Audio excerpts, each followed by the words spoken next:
9 और 10 मुहर्रम की मुनासबत और उसके एहतराम में दो बातें पाकिस्तानी कौम और पाकिस्तानी कौम के लीडर्स को समझने की ज़रूरत है कि इस वक्त पाकिस्तान के ऊपर एक मुश्किल वक्त है। बहुत से मुल्क के इलाके ऐसे हैं जहाँ सैलाब ने तबाहकारियाँ मचा रखी हैं। पाकिस्तान की इक़्तिसादी सूरत हाल भी अच्छी नहीं है।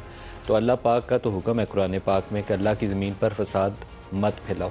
तो हमारे लीडर्स के लिए भी शायद सबसे बड़ा इम्तहान यही है कि उस फसाद से गुरेज करते हुए कौम को इकट्ठा करें। जो मदद कर सकता है किसी शराब में डूबे हुए की उसकी मदद करे। पाकिस्तान इस इक़्तिसादी बहरान से निकल जाए, उसके लिए अपना किरदार अदा नहीं कर सकते तो एटलीस्ट ज़ुबान तो बंद की जा सकती है। बहुत सी मिसालें इस्लामिक हिस्ट्री से हमारे पास लीडर्स इस्तेमाल करते हैं, इस्लाम का नाम इस्तेमाल करते हैं। मैं जस्टिस अतर मिनिल्ला को अक्सर कोट करता हूँ कि अपने सियासी मकासद के लिए मज़हब का नाम इस्तेमाल करना तौहीन मज़हब के ज़ुमरे में आता है। ये हमें समझने की ज़रूरत है। और 9 और 10 मुहर्रम का अगर कोई एक सबक हमें सीखने की ज़रूरत है ना, एक लेसन अगर सीखने की ज़रूरत है, जाली पट्टियाँ यहाँ लगाने की, सजाने की, तमगे सजाने की ज़रूरत नहीं है। वो एक सबक है कुर्बानी का, सच्चाई का और इसार का, अपनी कौम के लिए, अपनी ज़ात के लिए नहीं, अपनी मनफत के लिए नहीं। क्या अपनी दुकान चमक जाए, मुल्क का क्या होता है उसका बाद में सोचेंगे, मुल्क के लोगों का क्या होता है उसका बाद में सोचेंगे। पाकिस्तान का सोच के अगर कोई कुर्बानी अपनी देने पे तैयार है तो वो 9 और 10 मुहर्रम का सबक है।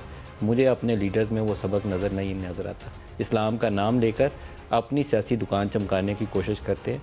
इसके अलावा मुझे उसके अंदर कोई जज्बा नज़र नहीं आता। सारों को देखता हूँ तो बहुत दिल दुखता है।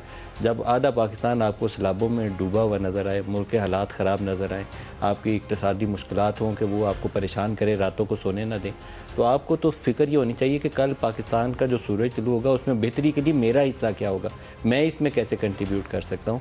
यही 9 और 10 मुहर्रम की सबसे बड़ा लेसन यही है, सच्चाई का साथ, हक़ का साथ, इसार और कुर्बानी। उसमें अगर हमारे लीडर्स में से कोई मिसाल बनेगा तो उसको आइंदा के लिए शायद अल्लाह भी राह दे देगा, नहीं तो अल्लाह उसका रास्ता बंद करेगा। ये मेरा यकीन भी है और ईमान भी है।